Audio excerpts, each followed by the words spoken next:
disebutin Ahmad Zoni dibebaskan langsung oleh Presiden RI berkat kerja keras Ahmad Zoni dan Hotman Paris. Terkait dengan Presiden Prabowo Subianto yang membebaskan artis Ahmad Zoni dari lapas Nusa Kambangan.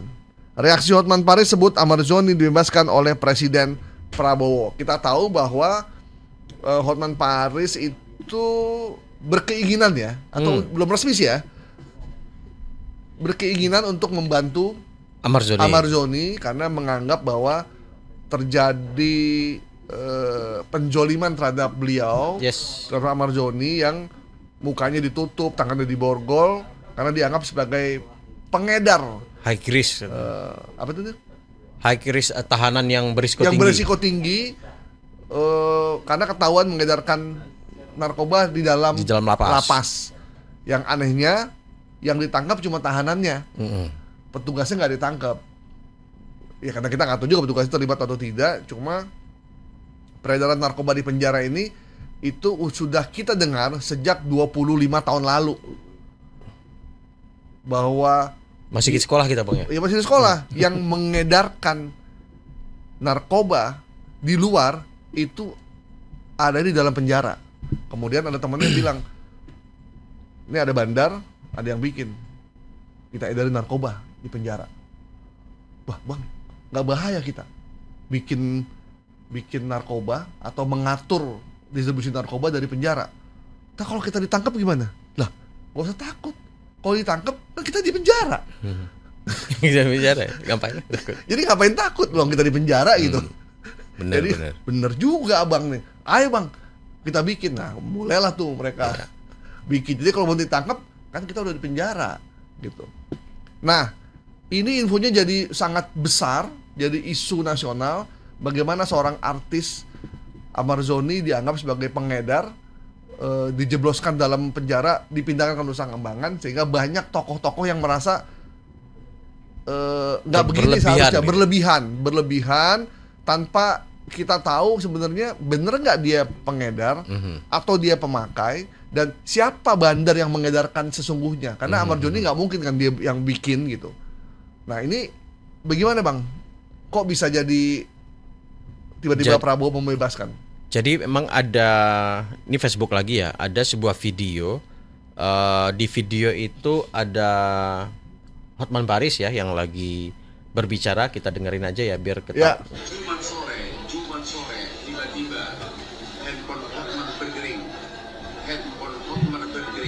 Nah, jadi Hotman ini bercerita di dalam video itu dia ditelepon oleh Prabowo. Tetapi ketika saya cek aslinya, ini bukan soal Ahmad Zoni, tapi terkait dengan kalau dalam video aslinya itu Hotman bilang dia ditelepon Prabowo terkait dengan banyaknya perusahaan yang pilot. Jadi konteksnya bukan Ahmad Zoni dalam video ini. Nah, tetapi oleh pembuat hoax ini, saya nyebut hoax karena video Hotman itu bicara soal pilot, dia dihubungi Prabowo soal pilot, tetapi di narasi ini disebutin Ahmad Zoni dibebaskan langsung oleh Presiden RI berkat kerja keras Ahmad Zoni dan Hotman Paris menjelaskan bahwa Ahmad Zoni sudah dinyatakan bebas dari Nusa Kambangan atas telepon Prabowo. Ya. Padahal teleponnya nggak ada urusan sama Ahmad Zoni. Nggak ada urusan sama Ahmad Zoni. Jadi dia si pembuat akun ini 76 like ya, karena kita tahu Ahmad Zoni ini cukup populer ya. Di Gen Z, milenial, karena dia banyak punya banyak film yang. Ya dulu filmnya bareng sama Bang Asnil kan. Ganteng-ganteng serigala itu. Saya guys, apa? Zaman apa itu? 2010-an ya? 2010-an tuh, ganteng-ganteng serigala. Salah satu pemainnya tuh Ahmad Zoni dan Asnil Bambani Amri. Kalau saya jadi bapaknya serigala. Kalau saya santapan serigala. Jadi memang karena dipopuler, dia memang jadi public figure yang banyak membetot orang untuk informasi dia. Gitu. 76.000 like, banyak banget. 3.500 komentar, 3.500 komentar, Masya Allah. 786 share. Jadi bayangkan ketika informasi Amarzoni dibebaskan oleh Prabowo atau melalui Hotman Paris itu disebarkan oleh 786 orang. 786 orang itu punya follower katakanlah 1000 gitu. 1000 kali 786. 786.000. 786.000. Iya. Udah hampir sejuta. Iya, hampir sejuta yang ini aja dia udah 76.000. Iya, Jadi iya. betapa masifnya hoax yang beredar gitu ya. Informasi palsu yang diproduksi kemudian beredar di publik dan itu salah dan itu merugikan semua yang ada di video disebutkan di sini. Dan Merugikan siapapun Prabowo. bisa terpapar ya, karena ketika orang di Facebook itu dia pindahin ke TikTok misalkan. Kan sekarang algoritma TikTok sama IG itu kan kita tidak follow, tapi dia muncul di beranda kita. Padahal kita nggak follow. Karena, dulu bang, ya. kita follow IG dan TikTok itu, ketika kita nggak follow, dia nggak muncul. Sekarang kalau misalkan saya temenan sama Bang Gaib follow akunnya Hotman dan nge-like, itu saya nggak follow Hotman tiba-tiba nongol juga. Gitu. Jadi memang kejahatan algoritma ini adalah kita tidak follow satu akun yang kita pikir akun ini tidak bagus gitu. Tapi karena teman kita follow, karena kita follow sama teman kita dan teman kita follow akun ini, maka otomatis akun ini yang nggak kita follow tuh muncul di beranda kita. Itulah mengapa jangan kaget kalau tiba-tiba ini ngapain sih, ini kok gambar gini ada di kita. Ya bisa jadi karena teman kita suka ngelihat itu juga, ngelihat informasi hoax, ngelihat gambar-gambar video-video semi porno atau informasi judul juga, atau informasi yang joget-joget yang sebenarnya kita nggak pernah follow gitu. Misalkan nih saya follow Bang Kumar, Bang Kumar follow saya. Bang Kumar kerjaannya tiap hari ngelihat situs-situs nggak jelas atau IG yang isinya nggak jelas ya. Tiba-tiba dia nge-like gitu. Iya, film-film apalah Hollywood apa di likes gitu, tiba-tiba itu muncul di beranda kita. Oh ternyata Kumar yang hobinya nge-like gitu. Atau misalkan Furkon suka nge-like info-info obat gitu kan. Dari Dokter Clara, Dokter Sinta, Dokter Yanti gitu, yang gambarnya perempuan-perempuan yang bukan dokter juga. Ujungnya jual obat kuat sebenarnya. Like satu Furkon. Akhirnya muncul juga di beranda kita gitu, kita. Oh jangan kemarin istri saya lihat, kamu kok kayak ginian muncul. Saya bilang, oh ini Furkon kerjaannya. Nah itu yang membuat akhirnya anak-anak kita juga terpapar nih. Iya, karena handphone kita dipakai oleh mereka kan. Iya gitu. Makanya kalau buat bapak-bapak ya, kalau Anda berhubungan dengan Anda follow IG anak Anda atau TikTok, Facebook atau apapun lah, maka jaga juga apa yang kita lihat. Karena kalau kita berhubungan satu sama lain, maka jangan sampai apa yang kita lihat tuh dilihat sama anak kita juga gitu. Jadi dunia ini makin tidak ada batasnya gitu. Jadi di digital ini nggak ada semuanya terhubung Nil. Jadi hati-hati, semuanya tuh ketahuan gitu. Jadi apa yang kita tonton, apa yang kita lihat, search yang kita cek juga tuh ketahuan. Handphone kita dipakai anak kita, terus dia search di IG, muncul tuh semua yang Anda cari. Ya, rajin-rajin lah clear chat. Rajin. Ini nggak bener ini. Jadi enggak tuh Furkon. Furkon ya. Oh iya benar. Saran tuh Furkon ya. Bukan kita mah sehat-sehat aja Bang. Tinggal dicek nih. Saya cuma mengingatkan buat Abang Furkon. Ada modelnya di sana supaya diperbaiki. Jadi, ada caranya ya. Ya, jadi anak masih kecil kon. Fokus aja ngurus anak, ngapain ngurus IG orang ya.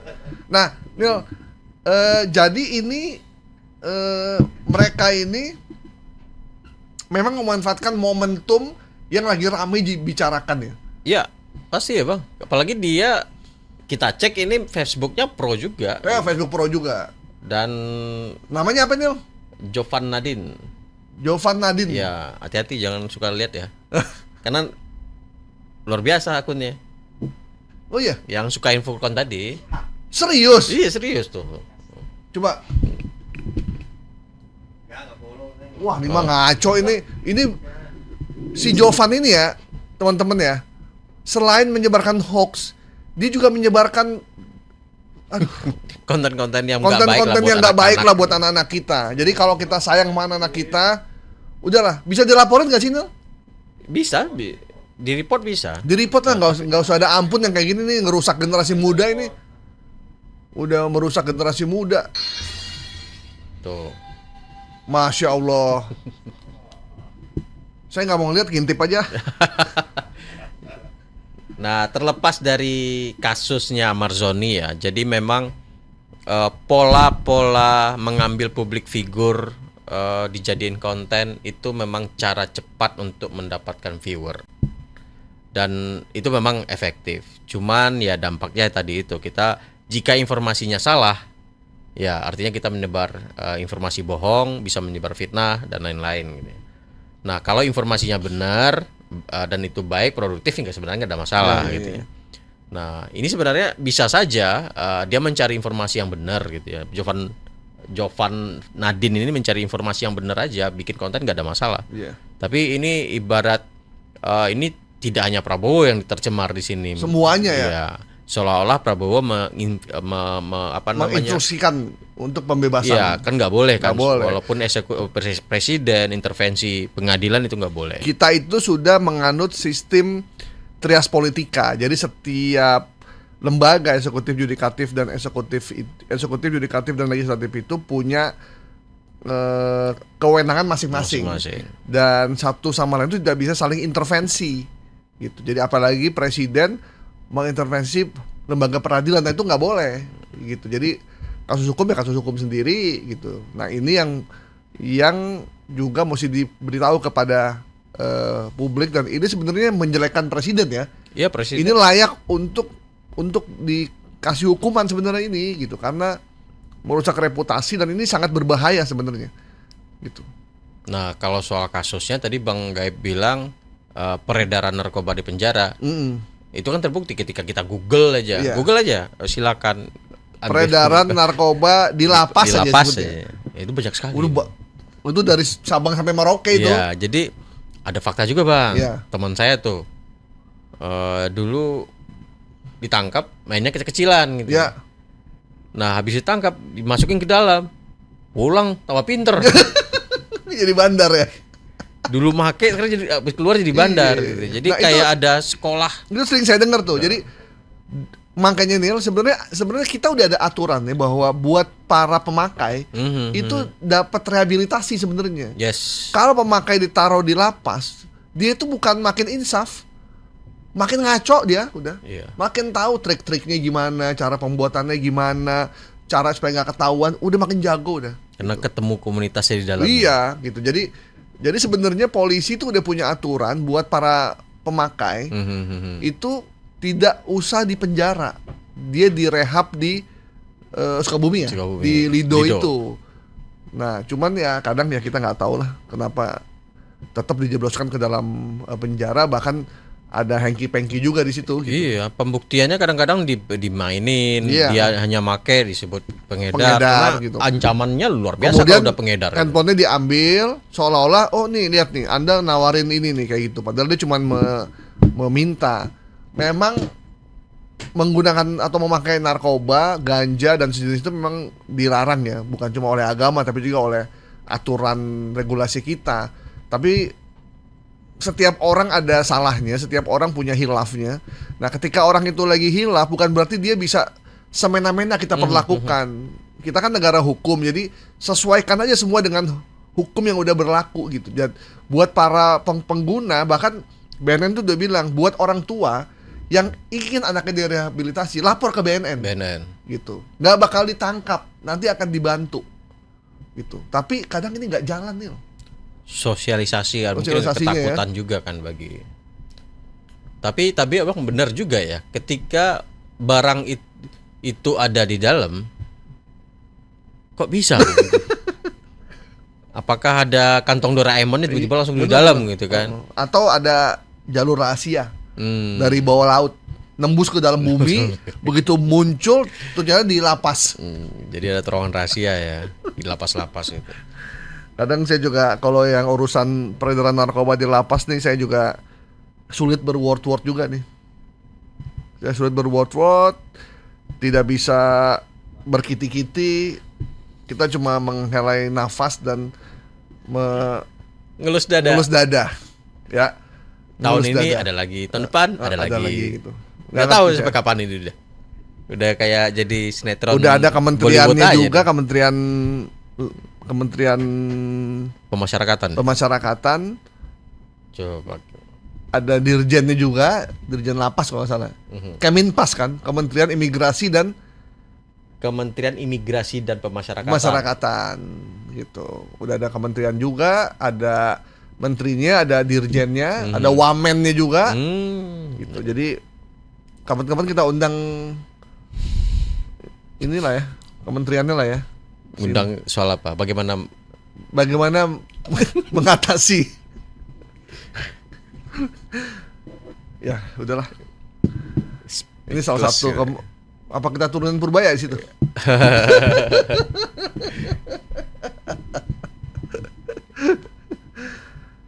Ya, teman-teman boleh dipersilakan komentar ya tentang mirisnya situasi di lapas dan juga di satu tempat lain yang ingat kan ini obrolan pidato Prabowo di depan Kapolri waktu penghancuran 3 hari yang lalu ya. ya penghancuran narkoba. Yes. Ada 3 hal yang jadi PR buat semua lembaga, khususnya lembaga-lembaga keamanan, polisi, TNI, Bakamla, Polair, dan lain-lain. 1, soal peredaran narkoba yang udah makin masif. 2, soal penyelundupan di pelabuhan maupun di jalur-jalur tikus yang ada di tanah air yang nggak bisa terkontrol juga. 3, soal apa ya? Narkoba, penyelundupan, ada satu lagi saya lupa tuh. Itu 3 hal yang penting yang disampaikan oleh Presiden yang menjadi kunci dari kehancuran bangsa ini. 1, narkoba, menghancurkan generasi bangsa. 2, terkait dengan penyelundupan. Penyelundupan ini terkait dengan ekonomi, karena penyelundupan tekstil, penyelundupan mobil, sepatu, penyelundupan narkoba, penyelundupan Judi online aja. judi online, penyelundupan kayu-kayu hutan kita kan diselundupin juga tuh ke Malaysia. Itu BBM juga. BBM itu menghancurkan ekonomi, mengurangi pendapatan kita sebagai bangsa, sehingga rakyatnya makin susah, pajaknya makin tinggi. Yang terakhir itu adalah judol, yang sampai sekarang tidak ada satupun lembaga yang mampu mengatasi judol. Ya, jadi negara kalah nih sama Terbang. para bandar. Katanya tiket ke Kamboja laris manis sekarang. Pesawatnya rame katanya. Oh iya. Iya. Wih, ngeri dong. Ngeri.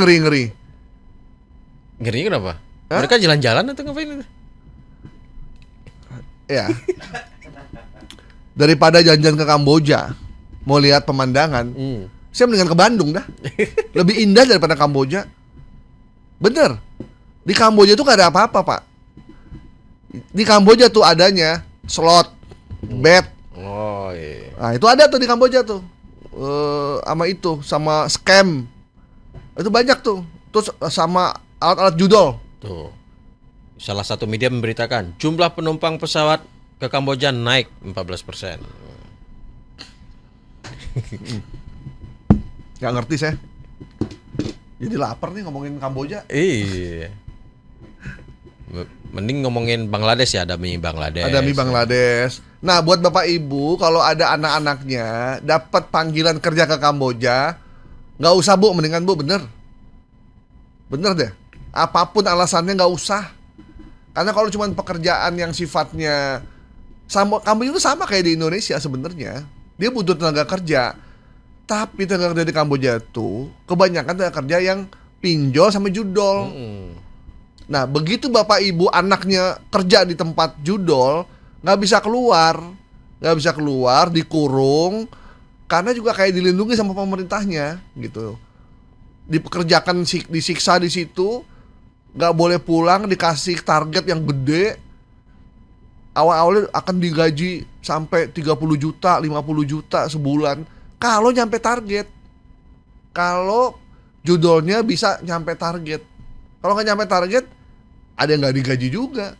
Bahkan ada pekerja Indonesia yang sempat nelfon keluarganya video call, abis itu meninggal nih, karena disiksa sama Ketahuan ya. majikannya gitu. Nah jadi saya ngeri nih kalau kayak begini nih. Dan memang waktu itu ada transaksi transfer uang dari Indonesia ke sana juga Lumayan tinggi ya? tinggi. Cuman ini persoalan sebenarnya simple sebenarnya ya. Jika Indonesia dikendalikan oleh judi dari luar negeri, tinggal melihat transfer dana duitnya aja kan. Iya. Sebenarnya kan PPATK udah bisa baca itu Iya. sebenarnya. Dan termasuk dari penerbangan ini Indonesia flight ke Kamboja 5 kali dalam sepekan. 5 kali. Iya. Buset. 5 kali 300 penumpang satu pesawat gitu ya. Iya. Kebayang kan berapa orang? Nah, artinya ini ada apa nih secara hubungan Indonesia dan Kamboja? Secara Apakah lapangan memang pekerjaan sana juga nggak kayak kita di Singapura atau di Malaysia ya gitu. Ke Kamboja tuh negara susah juga gitu. Ngapain gitu? Kalau sampai sebanyak itu, kalau nggak urusannya. Ya, ini semoga ya janji pernyataan Prabowo kemarin untuk membereskan judi online sebenarnya pintu masuknya sebenarnya udah banyak, kan untuk ya. menelusuri itu. Bisa. Ya, yang paling ribet nih ya, teman-teman ya, Neil. Ketika urusan judol narkoba, penyelundupan itu sudah masuk ke dalam birokrasi. Wah, nah itu yang berbahaya tuh. ya Masuk kan ke udah terjadi kan yang di Kominfo, Oh iya, itu udah terjadi tuh yang Iya. Kominfo. bahkan Ya, pegawai Ya, pegawai saya ya. nggak mau ngomong terlampau detail, Oh. pokoknya masuk ke birokrasi, Ya. masuk ke parlemen. Nah, Nah itu repot tuh. Masuk ke aparat, Waduh, lebih mengerikan lagi tuh. mengerikan lagi. Kalau udah masuk ke parlemen, masuk ke aparat, masuk ke birokrasi, ya ini. Mafia itu Dan udah itu ya sudah terjadi di India. di India. Itu apa kabar yang pegawai Kominfo dan Nggak tahu tuh, kayak hilang aja,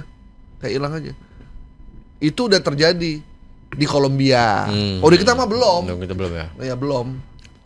Di kita masih Bersih. Bersih. Orang kita adalah Bersih. warga negara yang beriman, menjauhi judi itu haram. Kita masih imtak dari pejabat kita, iman dan takwa masih Yes. terjaga. Idealismenya para pejabat itu, anggota DPR semua kalau dibelah dadanya Yes. merah putih Merah tuh. putih ya. Tangannya dibelah, Benar, Garuda keluarnya. Kalau seandainya banyak judi pasti Rhoma Irama keluar. Ya, pasti nyanyi dia akan berdakwah lagi kan dengan iya. nyanyiannya. Iya. Gimana lagunya? Judi. Tel. Menghadirkan kemenangan. Judi. Tel. Menjanjikan kebahagiaan. Bohong. Iya. Atau lagu favoritnya Furqon tuh. Dulu aku suka padamu, dulu aku memang suka. Ya. Sekarang kita suka lagi. Ya, kita. Lagi tak. Aduh. Lama rindu juga dengan nyanyi-nyanyian itu. Iya nih. Kita kalau ngomongin judul emang kemana-mana, ya mengalir sampai jauh soalnya. Kayaknya kita harus mengundang Rhoma Irama untuk bernyanyi lagi. Iya. Oh ganti ya, bukan judi ya, Judul judol. ya, kita undang Bang Oma ya. Iya. Karena judul ini, Kayaknya hanya Bang Rhoma Irama yang bisa membereskan. ya, bener. Tahu kasus yang di Brazil? Yuk. Yang gembong narkoba di satu kampung Oh itu? iya. Ternyata kampung itu kampung gembong narkoba terbesar yang ada di Brazil, bahkan di dunia nih. Kampung itu pernah ada di film Fast and Furious 5 yang judulnya Fast 5. Jadi si Dominic itu lari dikejar sama tentara federal, larinya ke Brazil dan tinggal di rumah situ. tuh, ya. Begitu dia masuk, yang jagain emang warga sipil yang bersenjata. Nah begitu ini di film Mirip film ini gitu gitu. ya. Dan kan berundak-undak ya. Jadi kotanya itu, kampungnya itu kayak di puncak tapi berundak-undak gitu dia modelnya. Jadi kayak ada benteng alami Kayak ada ya. benteng alami, jadi semua. Nah, ternyata pemerintah Brazil tuh sudah kewalahan. Jadi satu kompi polisi sana mati semua, nggak bisa dilawan. Akhirnya mereka datangnya 250.000 pasukan dengan menggunakan kekuatan darat, udara sama drone. Akhirnya yang mati ratusan orang. Gitu. Dan ternyata senjata para gembong itu canggih-canggih juga akhirnya. Dan Iya, yang menarik, duitnya pasti Wah, nggak berseri nggak juga. berseri itu. Beli peralatan perang juga kan berarti. Nah, kabarnya si gembong ini juga punya orang yang ada di kepolisian gitu. Pasti bocor terus Pasti itu. bocor terus, tiap mau penerbangan bocor.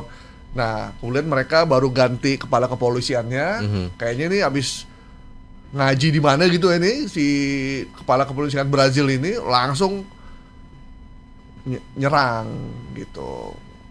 Mungkin dapat bisikan dari istrinya ya. Pih, lu gembong ngerusak generasi muda, Pih. Bahaya buat Anak-anak kita. anak-anak kita. Generasi emas 2045, Pih, itu hajar aja, Pih. Hajar. Oh, udah, bisikan istri lebih dahsyat kan daripada bisikan presiden. Siap, Mi. Daripada nggak boleh pulang. Perintahin pasukan, karena ternyata presiden Brazil nggak tahu ada penggerbekan itu. Entah ya, kita nggak tahu ya sandiwara kan. Sandiwara apa gitu ya. Nah, kalau udah sampai satu negara gembong narkoba udah masuk ke birokrasi, nah itu Nah, kayak gitu itu bahaya tuh. tuh. Dan mereka biasanya mengunci semuanya kan. Mengunci semuanya. Kunci sama dia. Ada wali kota di Kolombia yang baru seminggu menjabat, terus dia bilang saya perang terhadap gembong narkoba, mati nih ditembak di dalam mobilnya gitu. Mungkin lah kan lu gue biayain waktu itu dia maju jadi wali kota. Sekarang lu Itu berbalik tembak udah. aduh. Panjang jadinya kita ngomongin beginian ya. Bener semua itu judol. Narkoba Sama penyelundupan. Ya bener. 3 aja itu bisa bener-bener ya, perintah Prabowo itu bisa dijalanin sama bawahan. Ya.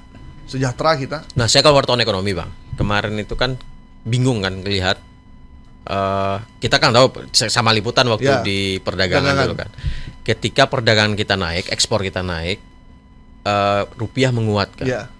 Ini di zaman Prabowo Jokowi ini sudah berapa tahun ekspor kita naik, tapi rupiahnya melempem. Gitu. Ya. Ini duitnya kemana gitu Iya, ya? iya.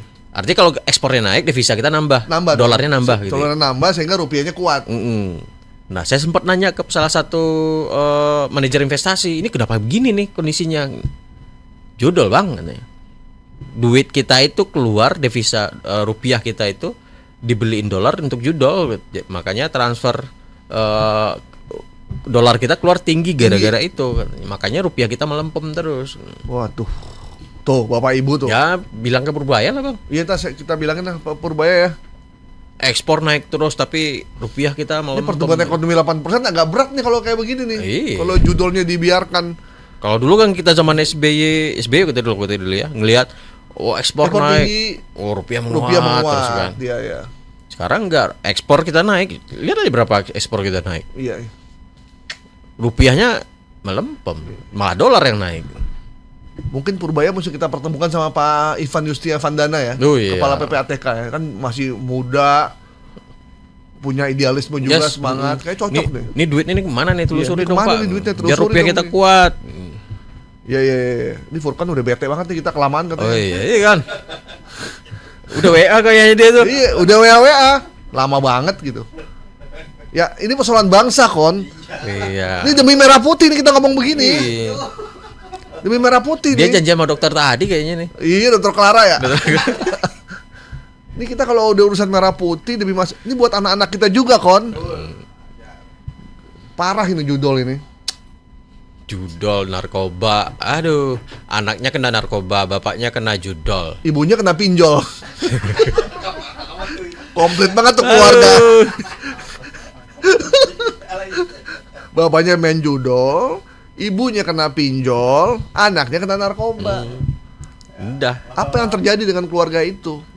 Kita memimpikan keluarga yang mawadah, sakinah, warohmah nggak akan tercapai gitu. Anaknya main handphone di atas, ibunya nonton YouTube di bawah, bapaknya sibuk main game online judul pula. Gitu. Nah, kalau kayak begitu caranya, maka masa depan keluarga kita nih akan sangat berat. Kita berharap ada satu menteri yang tidak bosan bicara ini gitu. Ya. Kayak Purbaya nggak bosan ngomongin pertumbuhan, ekosistem ekonomi, kemudian peredaran uang beredar ke masyarakat. Nah, kita juga pengen ada menteri yang ngomongin ini gitu, ngomongin ayo anak-anak kita dijagain, ayo Terus kita gitu ya. perang sama judol, ayo terus-terusannya ngomong gitu. Jadi masyarakat aware. Buat para menteri ngomong dong. Jangan dicari wartawan dong. Iya, Pergi, gitu. Bang Adil tahu siapa nama Menteri Pemberdayaan Perempuan dan Anak? Lupa pasti kan? Lupa, jarang muncul. Padahal kasus anak banyak banget. Wah, bukan banyak lagi, ayo dong. Bapak Ibu digaji sebagai menteri, digaji sama rakyat untuk ngomong, ngebelain kita, ngebelain masyarakat kita nih, ngomong dong. Jangan diem aja rapat, ngabisin makanan kotak. Ngomong dong Bapak Ibu, tampil di masyarakat, tanggung jawab kalau ada kasus gitu. Jangan diem aja. Perlindungan anak dari judol, perlindungan anak dari narkoba. Iya gitu. Misalnya ada gini ya Nil, ada satu pengamat anak siapa namanya itu yang terkenal, Bu Aisyah Dahlan maupun Bu siapa gitu lupa. Dia bilang kalau ada seorang anak masih kecil tapi dia memperkosa anak kecilnya lagi, atau ada seorang anak yang bermain judol sampai sebegitunya, sampai dia bisa rela membunuh bapak ibunya demi mendapatkan uang atau main game gitu. Terus anak ini karena masih di bawah umur, masih dalam perlindungan peradilan kan. Ya. Mau dihukum dia masih anak-anak. Anak-anak. Dihukum orang dewasa tapi dia juga masih anak-anak. Kalau nggak dihukum ini udah liar, pemikirannya seperti orang dewasa. Maka kata dia yang mesti dilakukan oleh polisi, oleh kementerian itu melakukan yang namanya penelitian. Kira-kira anak ini kenapa bisa seperti ini? Bisa liar, berani membunuh, berpikiran negatif, berani melawan. Nah, dari hasil penelitian itu, dari berbagai macam itu, maka buatlah satu kebijakan. Jadi kebijakan yang based on data dari kasus-kasus yang beredar di masyarakat, sehingga kebijakan itu real. Karena fenomena baru ya. Fenomena baru gitu. Bagaimana seorang anak kecil bisa melakukan pembunuhan, bisa melakukan perkosaan, dan dia kepikiran untuk melakukan pembunuhan itu dan dia simpan tuh mayatnya di dalam segala macam. Kan kita sering beredar tuh, dia memperkosa adik kelasnya, segala macam lah tuh. Maka penelitian hasilnya buatlah satu kebijakan. Yes. Jangan pakai perkiraan. Dengan regulasi yang lama ya. Regulasi lama yang udah nggak relevan gitu. dengan kondisi Dan saat ini. saya pikir tuh penting dan harus dilakukan. Kalau enggak, pertaruhan anak-anak bangsa ini sangat besar. Iya, kita butuh uang buat ekonomi. Tapi ekonomi kan kalau moralnya hancur juga jadi percuma. Ya anak-anak itu juga kan yang nanti menjadi penggerak ekonominya. Iya, Jika betul. mereka nggak punya pikiran untuk memproduksi ataupun kreatif untuk hal-hal yang positif, ya sama aja kan. Ya sudahlah, kita hanya bisa bersuara. Semoga suara kita itu nyampe ke atas langit. Dari langit itu akan memberikan hidayah buat para Amin. menteri dan para pengambil keputusan bahwa situasi kita sudah menjadi situasi. Bang Asnil, terima kasih banyak waktunya. Terima kasih. Kita belum mendibangin ini informasi bahwa Prabowo bebaskan Ahmad Zoni dari lapas Nusa Kambangan melalui Hotman Paris. Kita nyatakan hoax ya. Hoax. Oke Bang, terima kasih banyak waktunya. Terima kasih. Ini yang WA merespon ada 1.200, banyak sekali. Mungkin dia kangen sama kita karena kita tampil seminggu sekali. Tolong beritahu kita bisa tampil setiap hari. Setiap hari, Kon. Kalau ada waktunya gitu. Bang, terima kasih banyak. Siap. Buat teman-teman dan pendengar Trijaya dan Anda yang menyaksikan kami di YouTube, demikian. Ikuti terus Viral Tapi Hoax, sebar dapatkan konten yang positif dari kami. Dan jangan Anda terpapar informasi palsu yang tidak benar. Jangan langsung sharing. Cek dulu di media mainstream yang kita miliki. Ya, jangan cuma percaya lalu share. Saya Gaib Morto Sigit dan Bang Asnil mengucapkan terima kasih. Sampai jumpa di Viral Hoax, Viral Tapi Hoax minggu depan. Musik.